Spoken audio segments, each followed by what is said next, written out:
إن الحمد لله نحمده ونستعينه ونؤمن به ونتوكل عليه ونعوذ بالله من شرور أنفسنا ومن سيئات أعمالنا من يهده الله فلا مضل له ومن يضلل فلا هادي له وأشهد أن لا إله إلا الله وحده لا شريك له وأشهد أن محمدا عبده ورسوله ورسله بالهدى ودين الحق ليظهره على الدين كله ولو كره المشركون اللهم صل على محمد وعلى آل محمد كما صليت على إبراهيم وعلى آل إبراهيم إنك حميد مجيد وبارك على محمد وعلى آل محمد كما باركت على إبراهيم وعلى آل إبراهيم إنك حميد مجيد أما بعد فإن خير الحديث كتاب الله فأحسن الهدي هدي محمد صلى الله عليه وسلم شر الأمور محدثاتها وكل محدثة بدعة وكل بدعة ضلالة وكل ضلالة في النار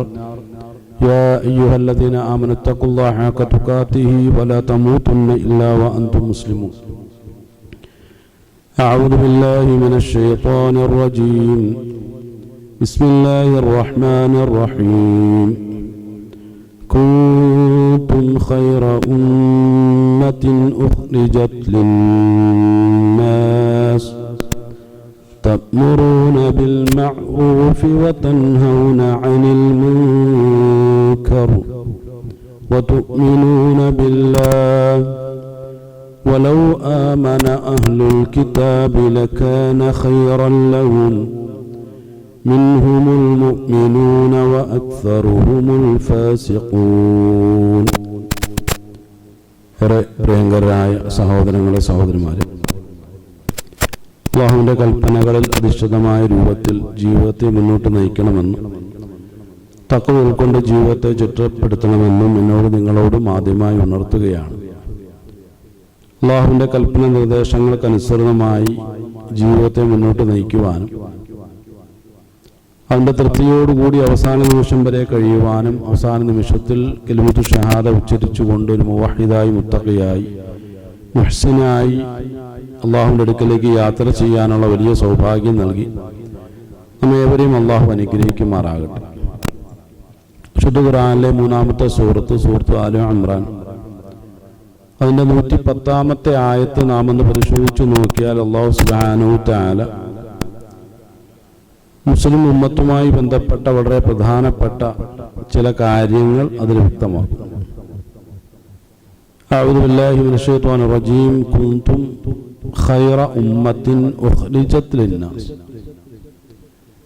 അല്ലാഹു സുബ്ഹാനഹു തആല പറയുന്നു, നിങ്ങളെ, അതായത് ഖൈറു ഉമ്മത്തായി ഉത്തമ സമുദായമായി ജനങ്ങളിലേക്ക് പുറപ്പെടുവിച്ചിരിക്കുകയാണ്. തഅ്മുറൂന ബിൽ മഅറൂഫ്, അങ്ങനെ നിങ്ങൾ കൽപ്പിക്കുന്നു, ആജ്ഞാപിക്കുന്നു സദാചാരത്തിൽ അധിഷ്ഠിതമായിട്ടുള്ള കാര്യങ്ങളെ. വതൻഹൗന അനിൽ മുൻകർ, ദുരാചാരവുമായി ബന്ധപ്പെട്ട എല്ലാ കാര്യങ്ങളെയും നിങ്ങൾ വിരോധിക്കുകയും ചെയ്യുന്നു. വതുഅ്മിനൂന ബില്ലാഹ്, നിങ്ങൾ അല്ലാഹുവിനെ കൊണ്ട് ഈമാൻ കൊള്ളുന്ന ആളുകൾ എന്നുള്ള നിലയ്ക്ക്. വലൗ ആമന അഹ്ലുൽ കിതാബി ലകാന ഖൈറൻ ലഹും, അഹ്ലു കിതാബുകളിൽപ്പെട്ട ആളുകളൊക്കെയും ഈ ഒരു നിലപാട് സ്വീകരിച്ചിരുന്നുവെങ്കിൽ അവർക്ക് എത്ര നന്നായിരുന്നേനെ. മിൻഹുമുൽ മുഅ്മിനൂന വ അക്സറുഹുൽ ഫാസിഖൂൻ, അവരിൽ മുഅ്മിനീങ്ങളായിട്ടുള്ള ആളുകളുമുണ്ട്, അതുപോലെ തന്നെ ദുർമാർഗികളായിട്ടുള്ള ആളുകളുമുണ്ട് എന്ന് പറഞ്ഞുകൊണ്ടാണ് ഈ ഒരു ആയത്ത് അള്ളാഹു അവസാനിപ്പിക്കുന്നത്. ഇത് റസൂലുള്ളാഹി സ്വല്ലല്ലാഹു അലൈഹി വസല്ലമയുടെ കാലഘട്ടത്തിലുണ്ടായിരുന്ന അന്നത്തെ സഹാബാക്കളുമായി ബന്ധപ്പെട്ട അവരുടെ ദൗത്യവുമായി ബന്ധപ്പെട്ട ഉത്തരവാദിത്വവുമായി ബന്ധപ്പെട്ട ഒരു ചർച്ചയാണ് ഖുർആൻ നടത്തിയതെങ്കിൽ അതിനോട് ചേർത്ത് വെച്ചുകൊണ്ടാണ് അഹ്ലു കിതാബുകളുടെ വിഷയം ചർച്ച ചെയ്തത്. എന്നാൽ ഇന്നത്തെ നമ്മളാകുന്ന മുസ്ലിമീങ്ങളുമായി ബന്ധപ്പെട്ട് ഈ ഒരു ആയത്ത് ചർച്ച ചെയ്യുമ്പോൾ മുസ്ലിമീങ്ങൾ എന്നുള്ള നിലയ്ക്കുള്ള നമ്മുടെ ധാർമ്മികമായ ബാധ്യതയെക്കുറിച്ചുള്ള ഖുർആന്റെ ഉണർത്തലാണിത്. അവിടെ പരിചയപ്പെടുത്തുന്ന കുന്തും ഖൈറ ഉമ്മ, നിങ്ങൾ ഉത്തമ സമുദായമാണ്, ഖൈറു ഉമ്മയാണ്. അല്ലാഹു പറയുന്നു ഉഖ്രിജത് ലിന്നാസ്, നിങ്ങളെ പുറപ്പെടുവിച്ചിരിക്കുന്നത് തന്നെ ജനങ്ങൾക്ക് വേണ്ടിയിട്ടാണ്. ലോകത്ത് ജീവിക്കുന്ന മുഴുവൻ ജനതകൾക്കും വേണ്ടി അല്ലാഹു സുബ്ഹാനഹു തആല പുറപ്പെടുവിച്ചിട്ടുള്ള ഒരു വിഭാഗമായിട്ടാണ് നിങ്ങളെ അല്ലാഹു നോക്കിക്കാണുന്നത്. ഖൈർ ഉമ്മത്തായ നിലയിൽ ജനങ്ങൾക്ക് വേണ്ടി പുറപ്പെടുവിച്ചിട്ടുള്ള ഈ ഒരു വിഭാഗത്തിന്റെ ധാർമ്മികമായ ഉത്തരവാദിത്വം എന്താണ്? അല്ലാഹു വ്യക്തമാക്കുന്നു, തഅ്മുറൂന ബിൽ മഅറൂഫ്, നിങ്ങൾ മഅറൂഫായ കാര്യങ്ങളുമായി ബന്ധപ്പെട്ട കൽപ്പനകൾ, നിർദ്ദേശങ്ങൾ കൊടുക്കുന്ന ആളുകളാണ്. അതുപോലെ തന്നെ മുൻകറായിട്ടുള്ള, വെറുക്കപ്പെടുന്ന ദുരാചാരവുമായി ബന്ധപ്പെട്ട സദാചാരത്തിന് 100% എതിരായിട്ടുള്ള കാര്യങ്ങളെ നിങ്ങൾ തടയിടുന്ന ആളുകളാണ്. ഇതാണ് ഖൈറു ഉമ്മത്ത് എന്ന ഒരു വിഭാഗത്തിന്റെ ധാർമ്മികമായ ഉത്തരവാദിത്വം എന്നാണ് നമുക്ക് മനസ്സിലാക്കാൻ കഴിയുന്നത്. എന്നാൽ ഇത്തരം ധാർമ്മികമായ രംഗത്ത് തങ്ങളുടെ ഉത്തരവാദിത്വങ്ങൾ ഏറ്റവും ശരിയായ രൂപത്തിൽ നിർവഹിച്ചിട്ടുള്ള മഹത്തുക്കളെ ലോകത്ത് നമുക്ക് കാണാൻ കഴിയും. പ്രത്യേകിച്ചും നമ്മുടെ ഇന്ത്യ മഹാരാജ്യത്ത് ഇന്ത്യയുടെ അവസ്ഥ പരിതാപകരമായ ഒരു അവസ്ഥയിലേക്ക് മാറിക്കൊണ്ടിരിക്കുകയാണ്. ഒരു ഇന്തോ ഇസ്ലാമിക് സംസ്കാരം ഈ നാട്ടിൽ വളർത്തിയെടുക്കാനുള്ള വലിയ ചില പരിശ്രമങ്ങൾ നടത്തിക്കൊണ്ടിരുന്ന മഹത്തുക്കൾക്ക് വലിയൊരു വിലങ്ങുതടിയായിട്ടാണ് ഇന്ത്യയിലേക്കുള്ള ബ്രിട്ടീഷുകാരുടെ രംഗപ്രവേശത്തെ ശരിയായ ചരിത്രത്തിലൂടെ നമുക്ക് മനസ്സിലാക്കാൻ കഴിയും. നാളെ ഇന്ത്യ അതിൻ്റെ 80ാമത് സ്വാതന്ത്ര്യദിന ആഘോഷ പരിപാടിയുമായി ബന്ധപ്പെടാൻ തയ്യാറെടുത്തിരിക്കുകയാണ്. കേവലം ഒരു ആഘോഷം എന്നുള്ളതിനുമപ്പുറം അതുമായി ബന്ധപ്പെട്ട മുസ്ലിമീങ്ങൾ എന്നുള്ള നിലയിലുള്ള നമ്മുടെ ചില ബാധ്യതകളെ കുറിച്ചുള്ള തിരിച്ചറിവുകൾ, അല്ലെങ്കിൽ സ്വാതന്ത്ര്യ സമര രംഗത്തേക്ക് എന്തിനാണ് പണ്ഡിത സമൂഹം വലിയ ആവേശത്തോടുകൂടി കടന്നു വന്നത് എന്നുള്ള ചില ചോദ്യങ്ങൾ, അന്വേഷണങ്ങൾ നമ്മൾ നടത്തുമ്പോൾ നമ്മൾ ചരിത്രത്തിന്റെ താളുകളിൽ നിന്നും നിർബന്ധപൂർവം മനസ്സിലാക്കേണ്ടുന്ന ചില വസ്തുതകൾ, പ്രത്യേകിച്ചും ദൈവബന്ധി ഉലമാക്കൾ സ്വാതന്ത്ര്യ സമര രംഗത്ത് ഒരിക്കലും നമുക്ക് മാറ്റി നിർത്താൻ കഴിയാത്ത വലിയ മഹത്തുക്കളാണ്. അവരിൽ ധാരാളം മാതൃകകൾ നമുക്കുണ്ട്. വിശുദ്ധ ഖുർആനെയും തിരുസുന്നത്തിനെയും മുൻനിർത്തിക്കൊണ്ട് എങ്ങനെയാണ് നമുക്ക് വിജയിക്കാൻ കഴിയുക എന്നുള്ളതിന്റെ ശരിയായ മാർഗമാണ് അവരിലൂടെ നമുക്ക് കാണുവാൻ സാധിക്കുന്നത്. 1857 ദൈവബന്ധി ഉലമാക്കൾ ബ്രിട്ടീഷുകാർക്കെതിൽ ഫത്വകൾ പുറപ്പെടുവിച്ചുകൊണ്ട് മൗലാന ഖാസിം നാനൂത്തവി റഹ്മത്തുള്ളാഹി അലൈഹിയുടെ നേതൃത്വത്തിൽ സുസജ്ജരായി സ്വാതന്ത്ര്യ സമര പോരാട്ടത്തിൽ ഏർപ്പെടുകയുണ്ടായി. ആദ്യ സമയത്തൊന്നും അത്രയൊന്നും നല്ല വിജയങ്ങൾ നേടിയെടുക്കുവാൻ അവരെ കൊണ്ട് സാധ്യമാകുന്നില്ല. എന്താണ് ഇതിന്റെ പ്രശ്നം? അതുമായി ബന്ധപ്പെട്ട ഗാഢമായ ചില ആലോചനകളിൽ മൗലാന മുഴുകിയപ്പോൾ അദ്ദേഹത്തിന് ഇന്ത്യയുടെ അന്നത്തെ, വടക്കേന്ത്യയുടെ അന്നത്തെ സാഹചര്യത്തെ കുറിച്ച് ശരിയായ ഒരു വിലയിരുത്തൽ നടത്താൻ അദ്ദേഹം തയ്യാറായി എന്നാണ്. കാരണം അന്ധവിശ്വാസത്തിലും അനാചാരത്തിലും തങ്ങളുടെ വിശ്വാസങ്ങളെ സമ്പൂർണമായും സമർപ്പിച്ചിട്ടുള്ള ഒരു ജനവിഭാഗമായിട്ടാണ് അന്നത്തെ മുസ്ലിം ജനവിഭാഗത്തെ അവർക്ക് കാണാൻ സാധിച്ചത്. ഖുർആനോ ഹദീസോ ഒന്നുമായിട്ട് ബന്ധമില്ലാത്ത പുതിയ ചില സംസ്കാരങ്ങൾ, പുതിയ ചില രീതികൾ, അതൊക്കെ മതത്തിന്റെ ഭാഗമാക്കി മാറ്റുന്നതിന്റെ ചില ആവേശ പ്രകടനങ്ങൾ നമുക്കിന്നും കാണാൻ സാധിക്കുമല്ലോ. ദീനുമായി യാതൊരു ബന്ധവുമില്ലാത്ത ഏതോ ഒരു ചിന്തകൻ പറഞ്ഞതുപോലെ ഇപ്പോൾ ഇന്ന് റബീഉൽ അവ്വൽ 1 എന്ന് പറഞ്ഞിട്ട് പത്രമാധ്യമങ്ങളിലൂടെ നമ്മൾ വായിക്കേണ്ടായി.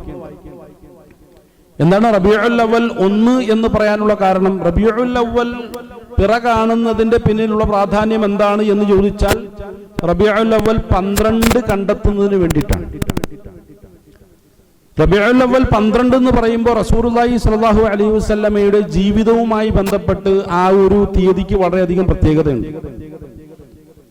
ചരിത്രകാരന്മാരൊക്കെ ഏകോപിച്ചുകൊണ്ട് അർത്ഥശങ്കക്കിടയില്ലാത്ത വിധം അവർ പ്രഖ്യാപിക്കുന്ന ഒരു തീയതി എന്നുള്ളത് റസൂലുള്ളാഹി സ്വല്ലല്ലാഹു അലൈഹി വസല്ലമയുടെ വഫാത്തിന്റെ ദിനം അത് റബീഉൽ അവ്വൽ 12 ആണെന്നുള്ള വിഷയത്തിലാണ്. ജനനം ഏതാണെന്നുള്ള വിഷയത്തിൽ ഏകോപിച്ചിട്ടില്ല.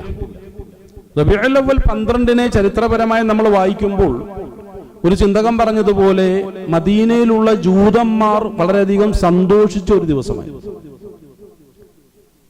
ഇസ്ലാമിനെ ഏത് വിധേനയെങ്കിലും ഇല്ലാതാക്കി തൽസ്ഥാനത്ത് തങ്ങളുടെ യൂദായിസം സ്ഥാപിക്കണം, തങ്ങളുടെ പരമ്പരാഗതമായിട്ടുള്ള കാഴ്ചപ്പാടുകളെ സംസ്ഥാപിക്കണം എന്ന് ആഗ്രഹിച്ച് കൊതിച്ചു കാത്തിരുന്ന ഒരു വിഭാഗം ആളുകളെ സംബന്ധിച്ചിടത്തോളം അവർക്കെതിരായി നിലകൊള്ളുന്ന ഇസ്ലാമിന്റെ നേതൃത്വം എന്നും അവർക്ക് വലിയൊരു പ്രയാസമായിരുന്നു, വലിയൊരു വിലങ്ങുതടിയായിരുന്നു.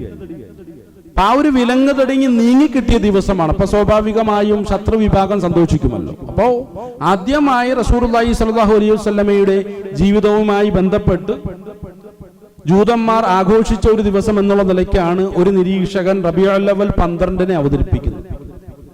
അന്ന് മുസ്ലിമീങ്ങളൊക്കെ വലിയ വ്യസനത്തിലായിരുന്നു, അവലാദിയിലായിരുന്നു, വേവലാദിയിലായിരുന്നു.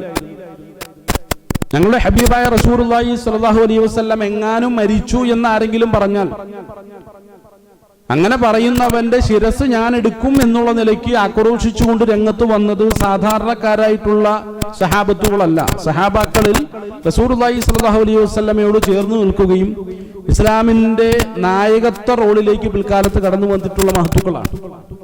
അപ്പോൾ അവിടെ വളരെ താത്വികമായ നിലയിൽ, ബുദ്ധിപരമായ രൂപത്തിൽ, യുക്തിഭദ്രമായ രൂപത്തിൽ ഒരു പ്രഭാഷണം നടത്തിക്കൊണ്ട് അബൂബക്കർ സിദ്ദീഖ് റളിയല്ലാഹു അൻഹു അവരെ തിരിച്ചു കൊണ്ടുവരേണ്ടി വന്നു എന്നുള്ളതും ചരിത്രത്തിൽ നമുക്ക് വായിക്കാൻ കഴിയും. അത്രത്തോളം വൈകാരികമായ ഒരു ആവേശം സഹാബാക്കൾ ഉണ്ടാക്കിയ ഒരു സംഭവമാണ്.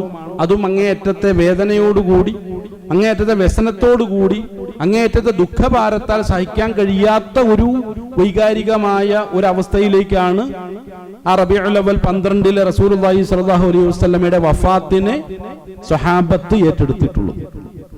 അപ്പൊ അന്നും സന്തോഷിച്ച ആളുകളുണ്ട്, ഇന്നും സന്തോഷിക്കുന്ന ആളുകളുണ്ട്. അവരെ സംബന്ധിച്ചിടത്തോളം സുന്നത്തൊന്നും അല്ല, ദീനൊന്നും അല്ല. അവരെ സംബന്ധിച്ചിടത്തോളം പരമ്പരാഗതമായിട്ടുള്ള താല്പര്യങ്ങളെ മാറ്റി നിർത്താൻ കഴിയില്ല എന്നുള്ളതാണ് ഉദാഹരണമായിട്ട് മാത്രം സൂചിപ്പിച്ചത്. ഈ രൂപത്തിലുള്ള നയനിലപാടുകൾ മുസ്ലിമീങ്ങളിലെമ്പാടും നമുക്ക് കാണാൻ സാധിക്കും. അത് ഷിയാക്കളിൽ നിന്നും രൂപപ്പെട്ടതാണ്. കാരണം ഷിയായിസം ആണല്ലോ ആദ്യമായി ഇത്തരം ഒരു സംവിധാനത്തെ ലോകത്തിന് പരിചയപ്പെടുത്തിയിട്ടുള്ളത്. അതിന്റെ ഒരു അനുരണനത്തിന്റെ ഭാഗമായി വടക്കേ ഇന്ത്യയിലും സ്വാതന്ത്ര്യ സമരം നടക്കുന്ന സമയത്തും ഇത്തരം അനാചാരത്തിൽ അധിഷ്ഠിതമായ ഇസ്ലാമിക വിരുദ്ധമായിട്ടുള്ള പല കാഴ്ചപ്പാടുകളും നിലനിന്നിരുന്നു.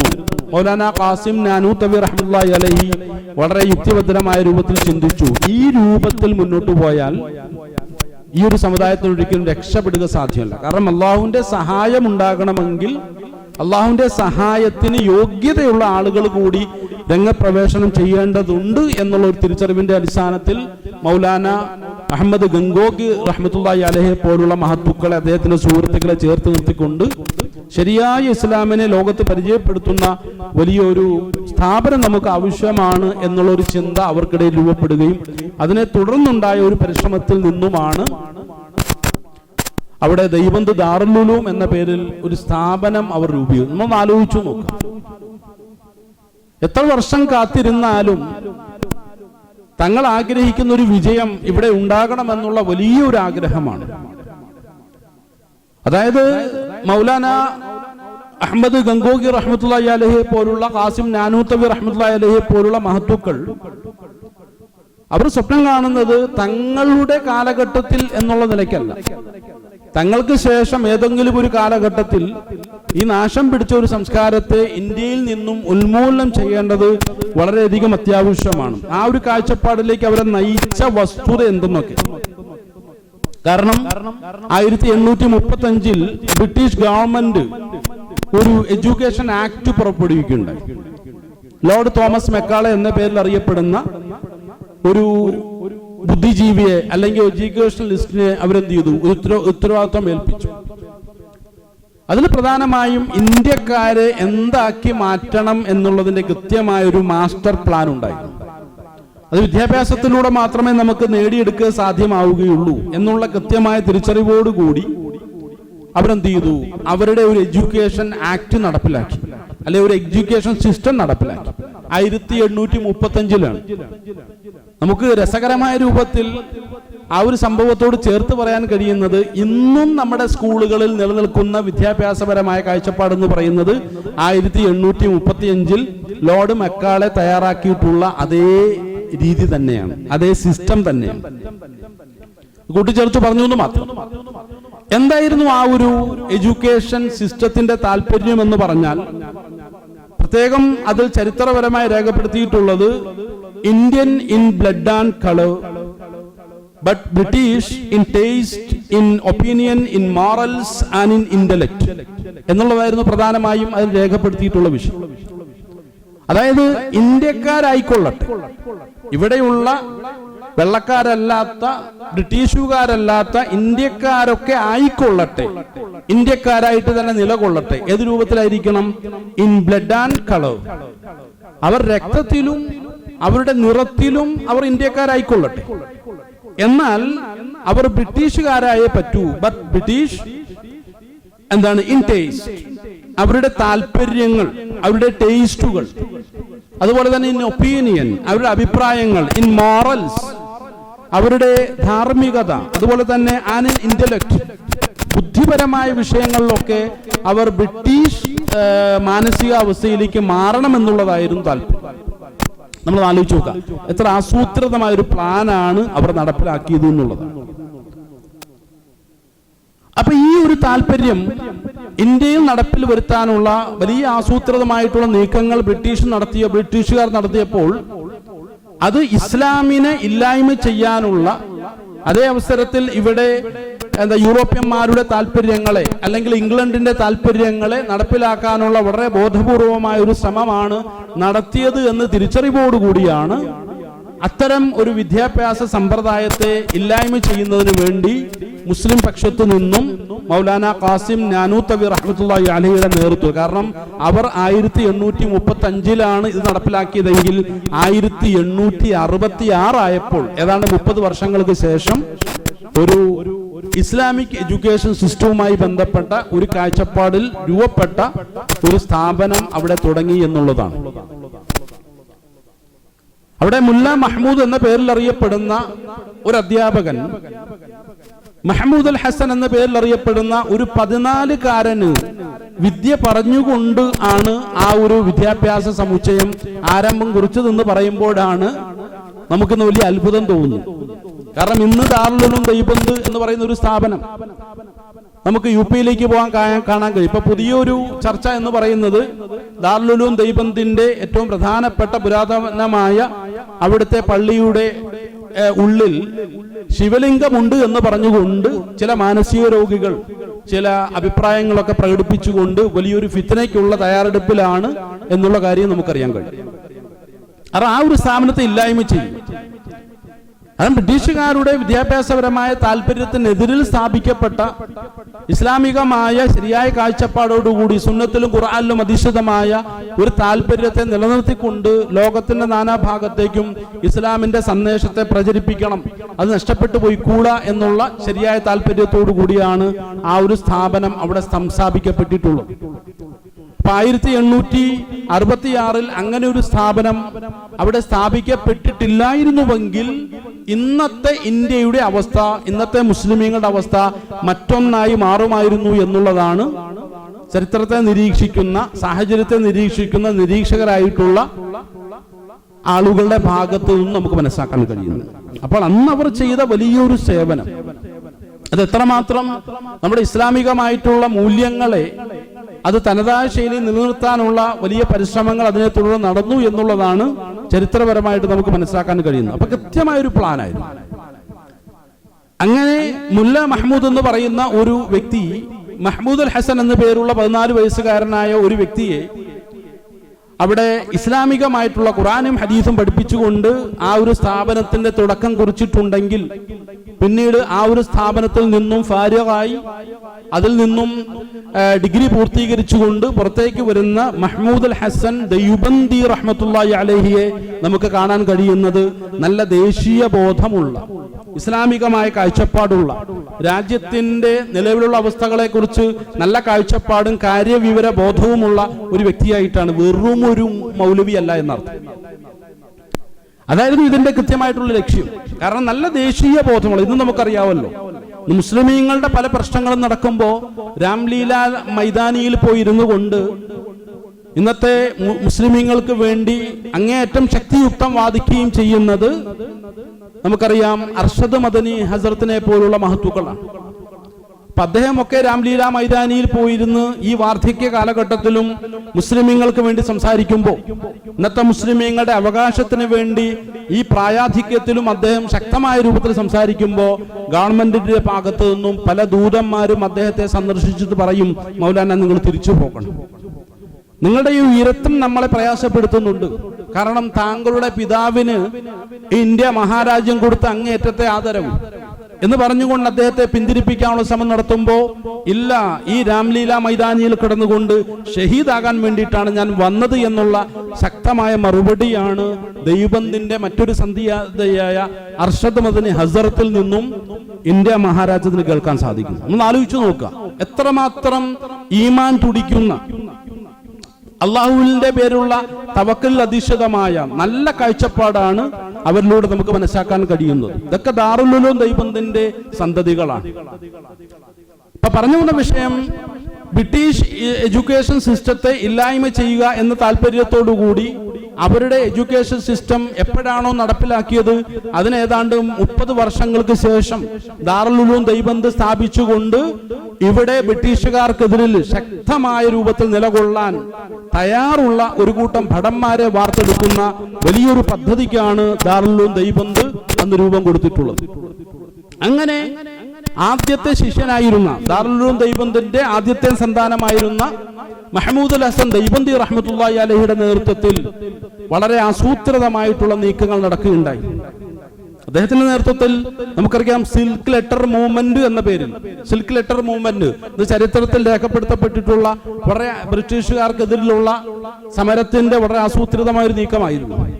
അതിന് നേതൃത്വം കൊടുത്തതിന്റെ പേരിൽ അഫ്ഗാനിസ്ഥാൻ പോലുള്ള രാജ്യങ്ങളുമായി ബന്ധപ്പെട്ട്, തുർക്കി പോലുള്ള രാജ്യങ്ങളുമായി ബന്ധപ്പെട്ട് ബ്രിട്ടീഷുകാരെ ഇല്ലായ്മ ചെയ്യുന്നതിന് വേണ്ടിയിട്ടുള്ള വളരെ ആസൂത്രിതമായിട്ടുള്ള നീക്കങ്ങൾ അത് പിന്നീട് പിടിക്കപ്പെടുകയും അങ്ങനെ മഹ്മൂദ് അൽ ഹസൻ ദൈബന്തി റഹ്മത്തുള്ളാഹി അലൈഹി എന്ന മഹാനവറുകളെ മാൾട്ട ജയിലിലേക്ക് മാറ്റിയതും, അതോടൊപ്പം തന്നെ ഈ ഗുരുവിനോടൊപ്പം അദ്ദേഹത്തിന്റെ ശിഷ്യനായിരുന്ന ഹുസൈൻ അഹമ്മദ് മദനി റഹ്മത്തുള്ളാഹി അലൈഹിയെയും കൂടി മാൾട്ട ജയിലിലേക്ക് നിയമപരമായി ബ്രിട്ടീഷുകാർ അയക്കുകയും ചെയ്ത സന്ദർഭമൊക്കെ ചരിത്രത്തിലൂടെ നമുക്ക് വായിച്ചെടുക്കാൻ കഴിയും. അവിടെ നിന്ന കൊടിയ മർദ്ദനങ്ങൾ എന്താണ്? നിങ്ങൾ ബ്രിട്ടീഷുകാർക്ക് അനുകൂലമായിട്ട് ഒരേ ഒരു ഫത്വ പുറപ്പെടുവിച്ചാൽ മാത്രം മതി. ബ്രിട്ടീഷുകാരുടെ ആവശ്യം അതാണ്.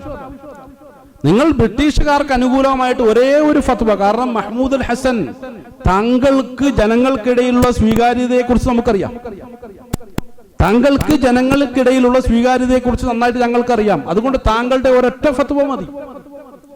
ഈ കൊടിയ പീഡനങ്ങളിൽ നിന്നും മർദ്ദനങ്ങളിൽ നിന്നും താങ്കളെ ഒഴിവാക്കി അങ്ങേയറ്റത്തെ ആദരവോടുകൂടി അർഹിക്കുന്ന ഒരു സ്ഥാനം നൽകാൻ ബ്രിട്ടീഷ് ഗവൺമെന്റ് സന്നദ്ധമാണ്. അതുകൊണ്ട് താങ്കൾ എന്ത് ചെയ്യണം? ഒരൊറ്റ ഫത്വ മാത്രം. ഈ ബ്രിട്ടീഷുകാർക്കെതിരിൽ നിങ്ങളുടെ മുൻ തലമുറയിൽപ്പെട്ട മഹത്തുക്കൾ ഇവിടെ പുറപ്പെടുവിച്ചിട്ടുള്ള ഫത്വകൾ അത് ഞങ്ങൾക്ക് വല്ലാത്ത പ്രയാസം ഉണ്ടാക്കുന്നുണ്ട്. നമുക്കറിയാമല്ലോ, ഇതിനു മുമ്പുള്ള ഓരോരോ പണ്ഡിതന്മാരെ കുറിച്ച് നമ്മൾ വായിക്കുമ്പോൾ 16-ാം നൂറ്റാണ്ട് മുതൽക്ക് ഇങ്ങോട്ട് ഇത്തരം അധിനിവേശത്തിനെതിരിൽ ശക്തമായ നിലപാടുകളാണ് ഒരു ഇസ്ലാമികമായ ബാധ്യത എന്നുള്ള നിലയ്ക്ക് ഇവിടുത്തെ പണ്ഡിതന്മാർ പുറപ്പെടുവിച്ചിട്ടുള്ളത്. അപ്പൊ അങ്ങനെയുള്ള പണ്ഡിതന്മാർ പുറപ്പെടുവിച്ചിട്ടുള്ള ഫത്വകൾക്കെതിരിൽ താങ്കളുടെ ഒരൊറ്റ ഫത്വ മതി. ബ്രിട്ടീഷുകാർ കുഴപ്പമുള്ളവരല്ല, അവരുമായിട്ട് നമുക്ക് സഹകരിക്കാം എന്നുള്ള നിങ്ങളുടെ ഒരൊറ്റ ഫത്വ മാത്രം മതി. അർഹിക്കുന്ന ആദരവോടുകൂടി അംഗീകാരത്തോടുകൂടി നിങ്ങൾക്ക് ആവശ്യമുള്ള സമ്പത്ത് നൽകി എന്നൊന്ന് നിങ്ങളെ സേവിക്കുവാൻ ഈ ഗവൺമെന്റ് തയ്യാറാണെന്ന് പറഞ്ഞപ്പോ ഇത് അള്ളാഹുവിനോടുള്ള എന്റെ കരാറാണ്, ഇത് എനിക്ക് ജന്മം നൽകിയ, ഈ ലോകത്തേക്ക് എന്നെ അയച്ച അള്ളാഹുവിനോടുള്ള കരാറാണ്. ഒരു മുസ്ലിമിനെ സംബന്ധിച്ചിടത്തോളം ഒരു നിലയ്ക്ക് നിങ്ങളോട് രാജിയാകാൻ സാധ്യമല്ല എന്ന് പറഞ്ഞുകൊണ്ട് ശക്തമായ രൂപത്തിൽ ആ ഗവൺമെന്റിനെതിരെ സംസാരിച്ച മഹാത്മാവാണ് ഹുസൈൻ അഹമ്മദ് മദനി, മഹ്മൂദ് അൽ ഹസൻ ദൈവന്തി റഹ്മത്തുള്ളാഹി അലൈഹി. ആ ഒരു ഗുരുവിനോട് ചേർന്ന് നിന്നുകൊണ്ട് ബ്രിട്ടീഷുകാർക്കെതിരെ ശക്തമായ നിലപാട് സ്വീകരിച്ചുകൊണ്ട് ഹുസൈൻ അഹമ്മദ് മദനി റഹ്മത്തുള്ളാഹി അലൈഹിം രംഗത്ത് വന്നപ്പോൾ കൊടിയ മർദ്ദനങ്ങൾ, പിൽക്കാലത്ത് തന്റെ ഗുരുവിന്റെ ശരീരം മരണപ്പെട്ടതിനു ശേഷം, വഫാത്തായതിനു ശേഷം കുളിപ്പിക്കുന്ന സമയത്ത് ആ മുതുകിലുണ്ടായിരുന്ന ഓരോ പാടുകൾ കാട്ടിക്കൊടുത്തുകൊണ്ട് തന്റെ കൂടെ ഉണ്ടായിരുന്ന ആളുകളോട് ആ ബ്രിട്ടീഷ് ഗവൺമെന്റിന്റെ ഭാഗത്തു നിന്നും മാൾട്ട ജയിലിലേറ്റ കൊടിയ മർദ്ദനങ്ങളെ കുറിച്ച് ഹുസൈൻ അഹമ്മദ് മദനി റഹ്മത്തുള്ളാഹി അലൈഹി കണ്ണീരോടുകൂടി പറയുമായിരുന്നു എന്ന് ആ ചരിത്രത്തിലൂടെ നമുക്ക് കാണാൻ കഴിയും. അത്രമാത്രം തീക്ഷണമായിട്ടുള്ള അനുഭവം. എന്തിനു വേണ്ടി? പലപ്പോഴും നമ്മൾ വിചാരിക്കും ഇന്ത്യ മഹാരാജ്യം എന്ന് പറയുന്ന ഒരു രാജ്യത്തിന്റെ സ്വാതന്ത്ര്യത്തിന് വേണ്ടിയിട്ടായിരുന്നു. അതിനുവേണ്ടി ഒരു ഇസ്ലാമികമായ ഒരു മുന്നേറ്റം എന്തിനു നടത്തണം എന്നുള്ള ചർച്ച പലപ്പോഴും നമുക്കിടയിൽ നടക്കാറുണ്ട്. ഒന്നാമത് അവർക്കിടയിൽ ഉണ്ടായിരുന്ന ശരിയായ ദേശീയ ബോധമായിരുന്നു. ആ ദേശീയ ബോധം എന്തിന്റെ അടിസ്ഥാനത്തിലായിരുന്നു? ഇവിടെയാണ് സർ തോമസ് അർണോൾഡിനെ പോലുള്ള ലോകോത്തര ചരിത്രകാരന്മാർ രേഖപ്പെടുത്തുന്ന വളരെ പ്രധാനപ്പെട്ട ചില വിഷയങ്ങൾ, അദ്ദേഹത്തിന്റെ ദ പ്രീച്ചിങ് ഓഫ് ഇസ്ലാം എന്ന ഗ്രന്ഥത്തിൽ വളരെ കൃത്യമായ രൂപത്തിൽ ആ ഒരു വിഷയം അദ്ദേഹം രേഖപ്പെടുത്തി വെച്ചിട്ടുണ്ട്. കാരണം എന്താണെന്നറിയോ? ദ പ്രീച്ചിങ് ഓഫ് ഇസ്ലാം എന്ന ഗ്രന്ഥം പുറത്തു വരാതിരിക്കാൻ യൂറോപ്യന്മാർ ധാരാളം പണികൾ ചെയ്തിട്ടുണ്ട്. ഇസ്ലാം പ്രചാരവും പ്രബോധനവും എന്ന് പറഞ്ഞിട്ട് മലയാളത്തിൽ ആ ഒരു ഗ്രന്ഥം നമ്മുടെ ലൈബ്രറിയിൽ നമുക്കത് വായിക്കാൻ പറ്റും. കാരണം ആ ഒരു ഗ്രന്ഥം പുറത്തു വരാതിരിക്കാൻ ആവുന്നത്ര പണികൾ അന്ന് യൂറോപ്യന്മാർ നടത്തിയിട്ടുണ്ട് എന്നുള്ളതാണ് തോമസ് അർണോൾ അദ്ദേഹത്തിന്റെ ഗ്രന്ഥത്തിന്റെ ആമുഖത്തിൽ തന്നെ വ്യക്തമായി രേഖപ്പെടുത്തിയിട്ടുള്ളത്. എന്നിട്ടും അതിനെയൊക്കെ അതിജീവിച്ചുകൊണ്ട് ആ ഗ്രന്ഥം പുറത്തിറങ്ങുമ്പോൾ അതിൽ നിന്ന് നമുക്ക് വായിച്ചെടുക്കാൻ കഴിയുന്നത്, മുസ്ലിമീങ്ങളെ സംബന്ധിച്ചിടത്തോളം സ്വാതന്ത്ര്യ സമരം എന്ന് പറയുന്നത് കേവലം ഒരു രാജ്യത്തിന്റെ, ഇന്ത്യ മഹാരാജ്യത്തിന്റെ സ്വാതന്ത്ര്യം എന്ന ചെറിയ ലക്ഷ്യം മാത്രമായിരുന്നില്ല. മറിച്ച് അക്കാലത്ത് ലോകത്ത് ഇസ്ലാമിന്റെ കേന്ദ്രം ഇന്ത്യയായി മാറാനുള്ള വലിയൊരു സാധ്യത ഉണ്ടായിരുന്നു. ഇതൊക്കെ കേൾക്കുമ്പോൾ നമുക്ക് അത്ഭുതം തോന്നും. ചരിത്രത്തെക്കുറിച്ച് അത്രയൊന്നും അവഗാഹമില്ലാതെ വരുമ്പോഴാണ് പലപ്പോഴും ഇതൊക്കെ അത്ഭുതത്തിന് വിഷയീഭവിക്കുന്നത്. പറഞ്ഞ വിഷയം, അക്കാലത്ത് ലോകത്തെ ഇസ്ലാമിക കേന്ദ്രമായി ഇന്ത്യ മാറാനുള്ള വലിയ സാധ്യത ഉണ്ടായിരുന്നു.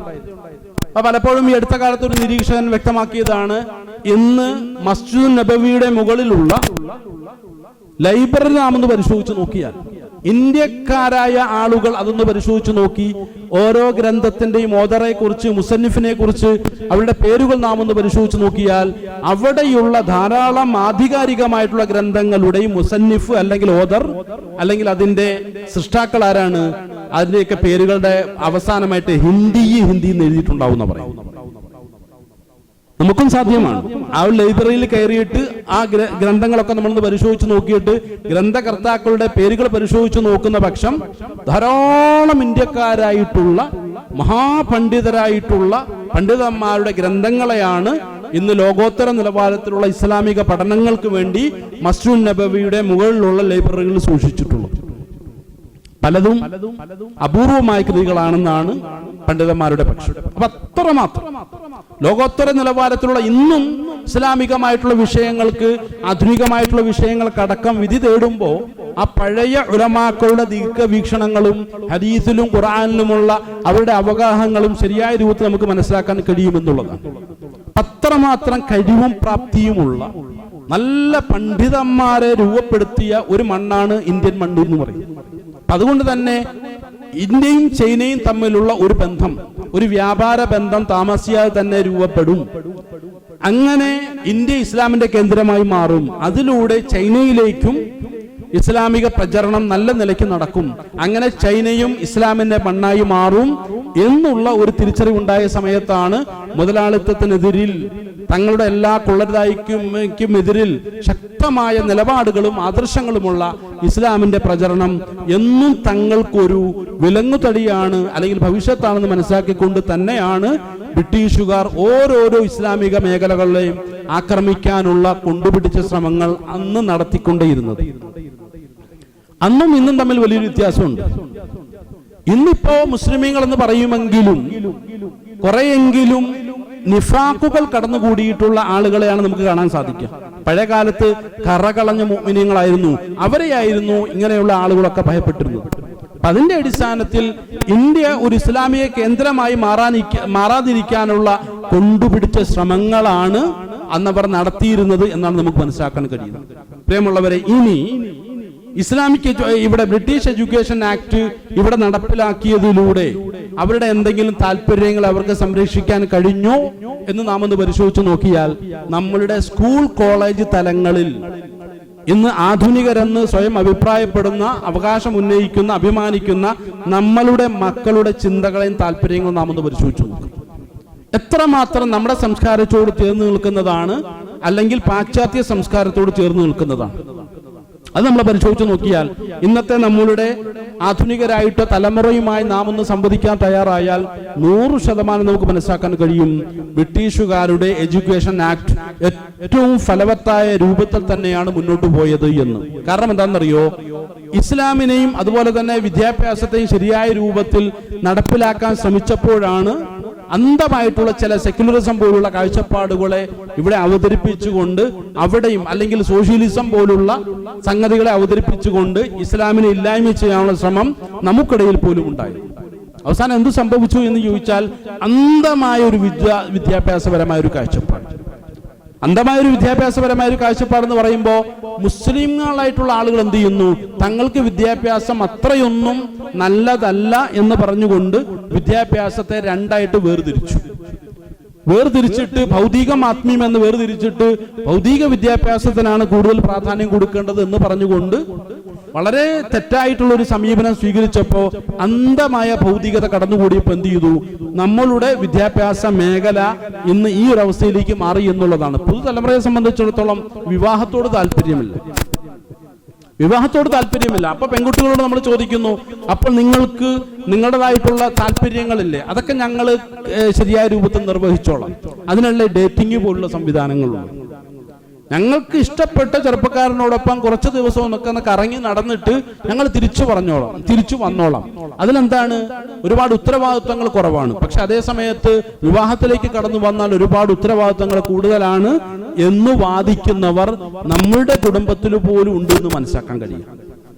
അവിടെയാണ് നേരത്തെ പറഞ്ഞത് Indian in blood and colour but British in taste, in opinion, in morals and in intellect എന്ന് പറഞ്ഞുകൊണ്ട് അന്നത്തെ ആ ഒരു ബ്രിട്ടീഷ് ആക്ട് അല്ലെ എഡ്യൂക്കേഷൻ ആക്ട് ഏറ്റവും ശരിയായ രൂപത്തിൽ നടപ്പിലായതിന്റെ തെളിവാണ് ഇന്ന് ആധുനികരായിട്ടുള്ള നമ്മുടെ മക്കളിലൂടെ അവരുടെ അഭിപ്രായങ്ങളിലൂടെ നമുക്ക് കാണാൻ സാധിക്കും. നിസ്സാരമായ ഒരു വിഷയമല്ല. അപ്പൊ ഈ ഒരു സംഭവം, അപകടം ഇവിടെ നടക്കാതിരിക്കണം എന്നുള്ള ശരിയായ താല്പര്യത്തോടു കൂടിയാണ് അന്ന് മഹത്തുക്കളായിട്ടുള്ള ആളുകൾ ഈ ഒരു വിദ്യാഭ്യാസ സമ്പ്രദായത്തിനെതിരിൽ ശക്തമായ രൂപത്തിൽ നിലകൊണ്ടത് എന്നാണ് നമ്മൾ മനസ്സിലാക്കുന്നത്. അത്രമാത്രം ആസൂത്രിതമായിട്ടുള്ള നീക്കങ്ങൾ. പ്രിയമുള്ളവരെ, ഒരു സ്വാതന്ത്ര്യ ദിന എന്നുള്ള ഒരു വിഷയത്തെക്കുറിച്ച് നമ്മൾ ചിന്തിക്കുമ്പോൾ അവിടെ പ്രധാനമായും നമ്മൾ ജീവിക്കുന്ന രാജ്യത്തെക്കുറിച്ചുള്ള ശരിയായ ഒരു ദേശീയ ബോധം നമ്മൾ ഉണ്ടാകേണ്ടത് ആവശ്യമാണ് എന്നുള്ള ഒരു സന്ദേശം കൂടി മഹത്തുക്കളുടെ ചരിത്രത്തിലൂടെ നമുക്ക് മനസ്സിലാക്കാൻ കഴിയും. ഇവിടെ ഇപ്പൊ പറഞ്ഞല്ലോ, ഏതൊരു നാട്ടിൽ നമ്മൾ ജീവിച്ചിരുന്നാലും അവിടുത്തെ സാമൂഹികമായിട്ടുള്ള ധാർമ്മികമായിട്ടുള്ള ഉന്നമനത്തിന് വേണ്ടി പരിശ്രമിക്കൽ ഓരോ ആളുകളുടെയും ബാധ്യതയാണ്. ഈ ഒരു ദേശീയ ബോധത്തോടുകൂടി ഈ ഒരു ബാധ്യതയെ ശരിയായ രൂപത്തിൽ നിർവഹിക്കുവാൻ എത്രമാത്രം നമ്മൾ തയ്യാറാകുന്നുണ്ട് എന്നാണ് ഇത്തരണത്തിൽ നാം ഒന്ന് ആലോചിക്കേണ്ടത്, നമ്മുടെ ജീവിതത്തെ മുൻനിർത്തിക്കൊണ്ട് നാം ഒന്ന് പരിശോധിക്കേണ്ടത്. അതുകൊണ്ട് പ്രിയമുള്ളവരെ, കുന്തും ഖൈറ ഉമ്മത്തിൻ ഉഖ്രിജത് ലിന്നാസ് തഅ്മുറൂന ബിൽ മഅറൂഫി വതൻഹൗന അനിൽ മുൻകർ വതുഅ്മിനൂന ബില്ലാഹ് എന്ന് ഖുർആൻ പറയുമ്പോൾ അല്ലാഹുവിൽ വിശ്വസിക്കുന്ന ആളുകളാണെങ്കിൽ നമ്മൾ ജീവിക്കുന്ന പ്രദേശങ്ങളിൽ ആ പ്രദേശങ്ങളെ ഏറ്റവും ഉന്നതമായ ഒരു അവസ്ഥയിലേക്ക് മാറ്റിയെടുക്കുന്നതിന് വേണ്ടിയിട്ടുള്ള ധാർമ്മിക സാമൂഹിക രംഗത്തെ വളരെ ആസൂത്രിതമായിട്ടുള്ള നല്ല പ്രവർത്തനങ്ങൾ ആവശ്യമാണ് എന്നാണ് ഖുർആൻ നമ്മളെ ബോധിപ്പിക്കുന്നത്. അത്തരം ചില ഉത്തരവാദിത്തങ്ങളെ ശരിയായ രൂപത്തിൽ ഒരു കാലഘട്ടത്തിൽ ഏറ്റെടുത്ത് നടപ്പിൽ വരുത്താൻ തയ്യാറായപ്പോഴാണ് നമുക്ക് സ്വാതന്ത്ര്യ സമരത്തിന് നേതൃത്വം കൊടുത്ത മഹത്തുക്കൾ എന്നുള്ള രൂപത്തിൽ കുറെ മഹാത്മാക്കളെ നമുക്ക് ചരിത്രത്തിലൂടെ പരിചയപ്പെടാൻ സാധിക്കുന്നത്. കാര്യങ്ങളെ മനസ്സിലാക്കി അമൽ ചെയ്യാനുള്ള ശരിയായ ബോധം നൽകി അള്ളാഹു നമ്മെ ഏവരെയും അനുഗ്രഹിക്കുമാറാകട്ടെ.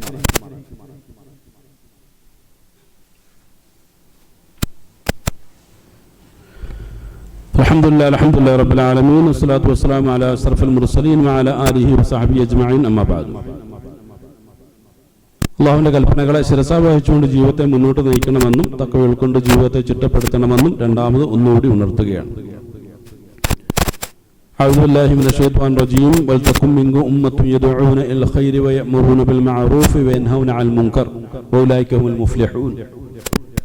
അല്ലാഹു സുബ്ഹാനഹു വ തആല വിശുദ്ധ ഖുർആനിലെ 3-ാമത്തെ സൂറത്തിൽ തന്നെ പറഞ്ഞിട്ടുള്ള മറ്റൊരു പ്രയോഗമാണ്. വിജയിക്കുന്ന ആളുകൾ ആരാണ് എന്നുള്ള ഖുർആനോടുള്ള ചോദ്യത്തിന് ഖുർആൻ കൊടുക്കുന്ന മറുപടിയാണ്. അതായത് ധാർമ്മിക പ്രബോധന പ്രവർത്തന രംഗത്ത് വളരെ സജീവമായി നിലനിൽക്കുന്ന ആളുകളാണ്. നാട്ടിലുള്ള എല്ലാ തെറ്റായ പ്രവണതകൾക്കുമെതിരിൽ നിലകൊള്ളാൻ സജ്ജരായി അവരെന്നും ഉണ്ടാകണം എന്നുള്ളതാണ് ഖുർആന്റെ കാഴ്ചപ്പാട്. അങ്ങനെയുള്ളവരാണ് വിജയിക്കുക. നമ്മൾ ആലോചിച്ച് നോക്കണം, ഇത്തരം വലിയ സേവനങ്ങൾ ഇന്ത്യ മഹാരാജ്യത്തിന് വേണ്ടി നൽകി സ്വാതന്ത്ര്യ സമര പോരാട്ടങ്ങളിൽ സജീവമായ സാന്നിധ്യം പ്രകടിപ്പിച്ച് കടന്നു വന്നതിന് ശേഷം അവസാനം ഇന്ത്യ എന്ത് ചെയ്തു? അതിന്റെ സ്വാതന്ത്ര്യം നേടുകയുണ്ടായി. അങ്ങനെ ഏതാണ്ട് 1800 നടന്ന പ്രവർത്തനങ്ങളാണ്. അതിനുശേഷം എത്രയോ കാലഘട്ടം കഴിഞ്ഞു. 1866 ദൈവന്ത് ദാറുൽ ഉലൂം സ്ഥാപിച്ചതെങ്കിൽ ആ ദാറുൽ ഉലൂമിൽ നിന്നും ഡിഗ്രി എടുത്ത് പുറത്തു വന്ന മഹ്മൂദ് അൽ ഹസൻ ദൈബന്തി റഹ്മത്തുള്ളാഹി അലൈഹിയുടെ ഉത്തമ ശിഷ്യനായിരുന്ന ഹുസൈൻ അഹമ്മദ് മദനി റഹ്മത്തുള്ളാഹി അലൈഹി അദ്ദേഹത്തിന്റെ കാലഘട്ടത്തിലാണ് 1947 ഇന്ത്യ സ്വാതന്ത്ര്യത്തിലേക്ക് കടന്നു വരുന്നത്. ആ സമയത്ത് അദ്ദേഹമൊക്കെ വളരെ സജീവമായി നിലകൊള്ളുന്നുണ്ട്. അന്ന് ഇന്ത്യ ഗവൺമെന്റ്, അതായത് ജവഹർലാൽ നെഹ്റുവിന്റെ നേതൃത്വത്തിൽ രംഗത്ത് വന്ന ഇന്ത്യ ഗവൺമെന്റ് മഹ്മൂദ് അൽ ഹസൻ ദൈബന്തി റഹ്മത്തുള്ളാഹി അലൈഹിയോട് വളരെ ആദരവോടുകൂടി ഒരു ആവശ്യം മുന്നോട്ട് വയ്ക്കുകയാണ്. ഇന്ത്യയുടെ എഡ്യൂക്കേഷൻ മിനിസ്റ്റർ ആ ഒരു ഉത്തരവാദിത്വം താങ്കൾ ഏറ്റെടുക്കണം, മിനിസ്റ്ററായി താങ്കൾ മാറണമെന്ന് ആലോചിച്ച് നോക്കുക. അപ്പൊ ദൈബന്ത് ദാറുൽ ഉലൂമിൽ നിന്നും പുറത്തു വന്ന അതിന്റെ സന്തതിയായ മഹ്മൂദ് അൽ ഹസൻ ഹുസൈൻ അഹമ്മദ് മദനി റഹ്മത്തുള്ളാഹി അലൈഹി എന്ന് പറയുന്ന മഹാനായ വ്യക്തിയുടെ യോഗ്യത എന്തായിരിക്കും? ഇന്ത്യയുടെ വിദ്യാഭ്യാസ വകുപ്പ് മന്ത്രി, കേന്ദ്രമന്ത്രിയായി മാറണമെന്ന് അദ്ദേഹത്തോട് ആവശ്യപ്പെടണമെങ്കിൽ എത്രമാത്രം വിദ്യാഭ്യാസപരമായ കാഴ്ചപ്പാടുള്ള ഒരാളായിരിക്കണം അദ്ദേഹം എന്നുള്ളതാണ്. അദ്ദേഹം എന്ത് ചെയ്തു? സ്നേഹത്തോട് നിരസിച്ചു. എനിക്ക് വേണ്ട, സ്ഥാനമാനങ്ങളോട് താല്പര്യമില്ല.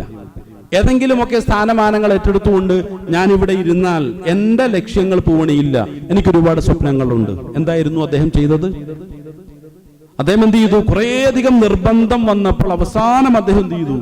എങ്കിൽ എന്റെ ഒരു ശിഷ്യനെ ഞാൻ അയക്കാം, എന്ന് പറഞ്ഞിട്ടാണ് ഇന്ത്യയുടെ 1-ാമത്തെ പ്രധാനമന്ത്രിയായി അദ്ദേഹത്തിന്റെ ശിഷ്യൻ അവിടെ ഉത്തരവാദിത്വം ഏറ്റെടുക്കുന്നത്. അദ്ദേഹത്തിന്റെ പേര് നമുക്കറിയാം. അദ്ദേഹം ഖുർആൻ സമ്പൂർണമായിട്ടും തഫ്സീർ ചെയ്തൊരു മഹാനാണ്, ഒരു മുഫസ്സിറാണ്. അങ്ങനെയൊക്കെ നമുക്ക് അദ്ദേഹത്തെ കുറിച്ച് അറിയുമോ? അതായത് അബുൽ കലാം ആസാദ് എന്ന് പറയുന്ന മഹാനായ ഒരു വ്യക്തി ഖുർആൻ സമ്പൂർണമായിട്ടും തഫ്സീർ ചെയ്തൊരു മുഫസ്സിറാണ്. അങ്ങനെയുള്ള ഒരു മുഫസ്സിറിനെയാണ് ഇന്ത്യയുടെ പ്രഥമ വിദ്യാഭ്യാസ മന്ത്രിയായി ഹുസൈൻ അഹമ്മദ് മദനി റഹ്മത്തുള്ളാഹി അലൈഹി അദ്ദേഹത്തിന്റെ മുന്നിൽ വെച്ച ആവശ്യത്തെ മാറ്റി നിർത്തിക്കൊണ്ട് തന്റെ ശിഷ്യനാണ് അബുൽ കലാം ആസാദിനെ ആ ഒരു സ്ഥാനത്തേക്ക് അവരോധിക്കുന്നത്. ഒന്ന് ആലോചിച്ച് നോക്കണം, എത്രമാത്രം വിദ്യാഭ്യാസപരമായ കാഴ്ചപ്പാടുള്ള നല്ല ദീർഘവീക്ഷണമുള്ള ആളുകളായിരുന്നു നമ്മുടെ മുൻഗാമികളായിട്ടുള്ള മഹത്തുക്കൾ. എന്നാൽ പിൽക്കാലത്ത് നാം ഒന്ന് ചരിത്രം പരിശോധിച്ച് നോക്കുമ്പോൾ എത്ര കാലമായി നമ്മുടെയൊക്കെ മദ്രസകളിൽ ഒരു സ്വാതന്ത്ര്യ ദിന ആഘോഷ പരിപാടി സംഘടിപ്പിച്ചു തുടങ്ങിയിട്ട്? അല്ലെങ്കിൽ ദേശീയ ബോധത്തെ നമ്മളുടെ കുട്ടികളിൽ ഊടിയുറപ്പിക്കുന്ന രൂപത്തിലുള്ള പാഠപുസ്തകങ്ങൾ നമ്മുടെ മദ്രസകളിൽ രൂപപ്പെടുത്തിയിട്ട് എത്ര വർഷമായി? ചരിത്രം ഒന്ന് പരിശോധിച്ച് നോക്കിയാൽ മതി. അതുവരെ യാതൊരു ദേശീയതയും ഇസ്ലാമിന്റെ ഭാഗമേ അല്ല. ദേശീയത എന്ന് പറയുന്നതും രാഷ്ട്രീയം എന്ന് പറയുന്നതും നമ്മുടെ മുസ്ലിമീങ്ങൾക്ക് അത് ചേർന്ന ഒരു സംഗതിയല്ല. അതൊക്കെ ഭൗതികമായ സംഗതികളാണെന്ന് പറഞ്ഞുകൊണ്ട് സമ്പൂർണമായും ഇസ്ലാമിന്റെ മേഖലകളിൽ നിന്നും ഒഴിവാക്കിയ ഒരു സംഗതിയായിട്ടാണ് പഴയകാലത്ത് ദേശീയ ബോധത്തെയും രാഷ്ട്രീയ ബോധത്തെയും നമുക്ക് മനസ്സിലാക്കാൻ കഴിയുന്നത്. അത് ഇസ്ലാമിന്റെ ഭാഗമല്ല. പിന്നെ മറ്റുള്ള എന്തൊക്കെയോ ചില താല്പര്യങ്ങളായിട്ടാണ് അതിനെ നമ്മൾ നോക്കിക്കാണാൻ തയ്യാറായത്. എന്തായിരുന്നാലും അവസാനം ഇന്ത്യ 1954 ഒരു അവാർഡ് പ്രഖ്യാപിക്കുകയുണ്ടായി. അതായത് ഇന്ത്യയിൽ ഏറ്റവും അത്യുന്നതരായ വ്യക്തികളെ തിരഞ്ഞെടുക്കുന്നതിന്റെ ഭാഗമായി ആദ്യമായി എന്ത് ചെയ്തു? പത്മഭൂഷൺ എന്ന പേരിൽ ഒരു അവാർഡ് പ്രഖ്യാപിച്ചപ്പോ വളരെ ആദരവോടുകൂടി ഇന്ത്യക്ക് വേണ്ടി ഇത്രയധികം സേവനം ചെയ്ത മറ്റൊരു വ്യക്തിയില്ല. അത് രാഷ്ട്രീയ രംഗത്തു നിന്നോ സാമൂഹിക രംഗത്തു നിന്നോ കലാരംഗത്തു നിന്നോ മറ്റൊരു വ്യക്തിയെ നമുക്ക് തിരഞ്ഞെടുക്കാൻ സാധ്യമല്ല എന്ന് പറഞ്ഞുകൊണ്ട് ആദ്യമായി ഇന്ത്യ പത്മഭൂഷൺ അവാർഡ് പ്രഖ്യാപിച്ചപ്പോൾ അതിനുള്ള അർഹനായി അവർ കണ്ടത് മൗലാന ഹുസൈൻ അഹമ്മദ് മദനി റഹ്മത്തുള്ളാഹി അലൈഹി തന്നെയാണ്. ആദ്യമായി അദ്ദേഹത്തിനാണ് പത്മഭൂഷൺ അവാർഡ് സമർപ്പിച്ചുകൊണ്ടാണ് ആ അവാർഡ് ഇന്നും പല മഹത്തുക്കൾക്കും കൊടുത്തുകൊണ്ട് ഇന്നതിന്റെ ശൈലിയും സ്വഭാവവും രീതിയും നിറവും ഒക്കെ മാറിയിട്ടുണ്ട് എന്നുള്ളൊരു യാഥാർത്ഥ്യമാണ്. എന്തായിരുന്നാലും നമ്മുടെയൊക്കെ പൂർവികനായിട്ടുള്ള മഹാത്മാവായിട്ടുള്ള ഒരു വ്യക്തിയിൽ നിന്നാണ് പത്മഭൂഷൺ അവാർഡിന്റെ ഒന്നാമത്തെ സമുദ്ഘാടന കർമ്മം നിർവഹിച്ചത് എന്ന് മനസ്സിലാക്കുമ്പോഴാണ് എത്രമാത്രം ഈ രാജ്യത്തിന്റെ നന്മയ്ക്ക് വേണ്ടി, ഈ രാജ്യത്തിന്റെ പുരോഗതിക്ക് വേണ്ടി അതിശക്തമായി നിലകൊണ്ട മഹത്തുക്കളായിരുന്നു അവർ എന്നുള്ള തിരിച്ചറിവ് നമുക്കുണ്ടാകുന്നു. പ്രിയമുള്ളവരെ, ഇത് ഖുർആൻ നമ്മളോട് ആവശ്യപ്പെടുന്ന വലിയൊരു ആവശ്യമാണ്. നമ്മൾ ജീവിക്കുന്ന നമ്മുടെ നാടിനെ കുറിച്ച് ശരിയായ ഒരു അവബോധം നമ്മൾ ഉണ്ടാകേണ്ടതുണ്ട്. നമ്മൾ ജീവിക്കുന്ന രാജ്യത്തോട് നമുക്ക് ചില ബാധ്യതകളുണ്ട്.